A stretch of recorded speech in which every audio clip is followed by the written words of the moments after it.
Brigadier retired वकार अली साहब ने भी हमें ज्वाइन किया है। सर बहुत शुक्रिया आपके ज्वाइन करने के लिए भी। आज ये जो DGISPR ने प्रेस कॉन्फ्रेंस की है, कैसे देखते हैं आप इसको और क्या समझते हैं कि कौन कौन से अहम पॉइंट थे जिस पर उन्होंने डिस्कशन की है? ये तो ये प्रेस कॉन्फ्रेंस काफी गैप के बाद आई है और सिग्निफिकेंट डेवलपमेंट्स वैसे भी हो रही थी। इन्वेस्टमेंट से रिलेटेड देखें तो सऊदी डेलीगेशन यहाँ पे है। अफगानिस्तान का हमारे साथ लगातार एक इशू चल रहा है टेररिज्म का, और मोदी जो है इलेक्शन में जीतने की तैयारी कर रहा है, तो LOC के अक्रॉस भी कुछ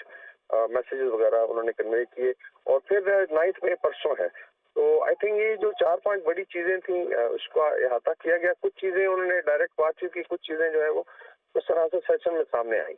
डिस्पाइट के सिक्योरिटी के ऊपर और ऐसे सिक्योरिटी से रिलेटेड इश्यूज पे जोर था, लेकिन कुछ सियासी सवालात भी हुए जिसका फिर उन्होंने बड़ा था आई थिंक क्लियरली जवाब दिया। मेरे सामने ये 3 बड़ी इंपॉर्टेंट चीजें थी। एक तो इन्वेस्टमेंट पे जिसका उन्होंने पूरा डाटा शो किया कि SIFC के प्रीव्यू में पाक फौज क्या किरदार अदा कर रही है और पोलिटिकल गवर्नमेंट को सपोर्ट कर रही है। उन्होंने मेंशन किया कि अगर आपके घर को आग लगी हो तो फिर ये नहीं देखा जाता कि कौन बाल्टी लेके उसको बुझाएगा, ये पूरी कौम का फिर आप कह लें कि कलेक्टिव एफर्ट होती है और उसमें अपना हिस्सा डाल दी। दूसरा जो है वो 9 मई पे आई थिंक काफी डिलिबरेट और एलेबोरेट किस्म की डिस्कशन हुई। एक तो ये है कि 9 मई को एक पार्टी ने किया, उन्होंने स्टेट पे असॉल्ट किया, शोधा मॉन्यूमेंट्स को वेंडलाइज किया गया, और इसके अलावा फिर एक फौज की चेन ऑफ कमांड पे भी असॉल्ट किया गया। और इस नजरिए के या इस उम्मीद से कि खुदा न खास्ता कोई रेवोल्यूशन आ जाएगा और पाकिस्तान को उसमें बहुत ज्यादा नुकसान होता है, लेकिन पाकिस्तानी अवाम ने इसको रिजेक्ट किया। अभी जब अकाउंटेबिलिटी की बात आती है तो वही पार्टी अभी दोबारा बयानियां बना रही है कि ये कोई फॉल्स फ्लैग था, या इलेक्शन के बाद इस नैरेटिव को डिफीट हो गई है। तो उस पर आई थिंक उन्होंने बड़ा क्लियरली फैक्ट्स एंड फिगर के साथ बातचीत की कि एक तो ये है कि ऐसे इंतशारी लोगों के साथ कोई कॉम्प्रोमाइज नहीं है। हाँ, अगर कोई लोग इसमें शामिल थे या उनकी लीडरशिप को एक्नॉलेज करते हैं और कौन से माफी मांगते हैं, बिकॉज ये सिर्फ पाकिस्तान आर्मी का नहीं, पाकिस्तान की पूरी कौम का मसला है, तो फिर उसमें कोई शायद गुंजाइश निकल सकती है। तो आई थिंक ये चीजें, और फिर उसके बाद अफगानिस्तान से रिलेटेड जो टेररिज्म में मैनेट हो रहा है वहां से लगातार किस तरीके से पाकिस्तान की मिलिट्री और इंटेलिजेंस को फाइट कर रही है, उस पर बातचीत हुई। और इंशाल्लाह ये साल टेररिज्म के एंड का साल होगा 2024।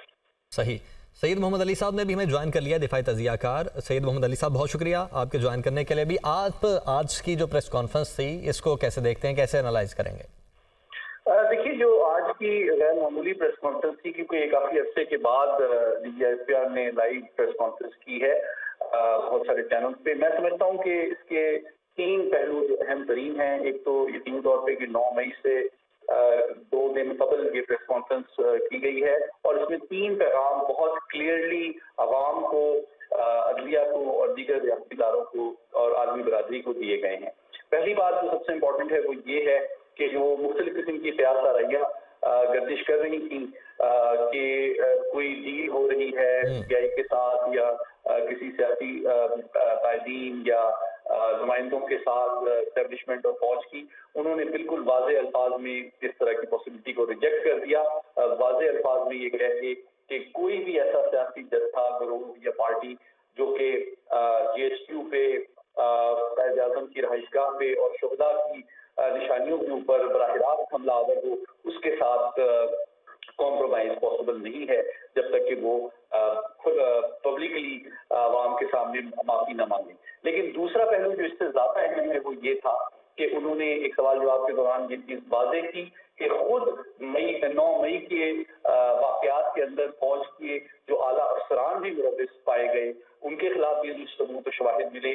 उनके खिलाफ भी बर वक्त और भरपूर अंदाज में ताज़ीबी कार्रवाई फौज के अंदर की जा चुकी है। तो फौज की के आला तरीन तर्जुमान की जानिब से आज एक वाज़ेह पैगाम दिया गया है कि वो अदलिया से ये तवक्को करते हैं कि उनके सामने भी जो केसेस इस वक्त ज़ेरे इल्तवा हैं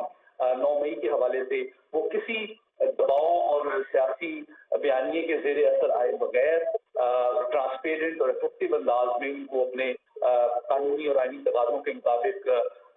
किफरे किरदार तक पहुंचाएंगे, ताकि न सिर्फ अवाम का उनके ऊपर जो एतमाद है उसमें इजाफा हो, बल्कि पाकिस्तान फौज की जो उनसे तवक्कुआत हैं, कौमी सलामती की जो तकाज़े हैं और आलमी बिरादरी में जो पाकिस्तान की साख है। और मोहम्मद अली साहब, साथ ही जो सियासी मुदाखलत है उसके हवाले से उन्होंने एक बड़ा अहम लाइन बोली कि अफवाज पाकिस्तान को सियासत में उलझाना किसी के हक में नहीं है। इस पर क्या कहेंगे आप? जी बिल्कुल, मैं हूँ कि जो दो पहलू बहुत अहम हैं इनकी प्रेस कॉन्फ्रेंस के, वो ये कि बुनियादी तौर पे जो पीटीआई है वो सियासत के गाब में अपने आप को उस कानूनी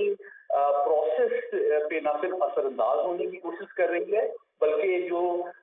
सजा बिना तौर पर उनके मुलव्विस अफराद को मिल सकती है उससे अपने आप को बचाने के लिए एक सियासी बयानियां कर रही है। तो उन्होंने अवाम को मीडिया के जरिए से बड़ा वाज़ेह पैगाम दिया कि किसी किस्म का जो फेक नैरेटिव है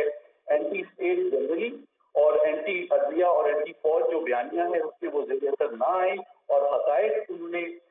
मीडिया के जरिए से अवाम के सामने रखे और भी कई मामला को उन्होंने सामने वाज़ेह किया जो कि फौज के हवाले से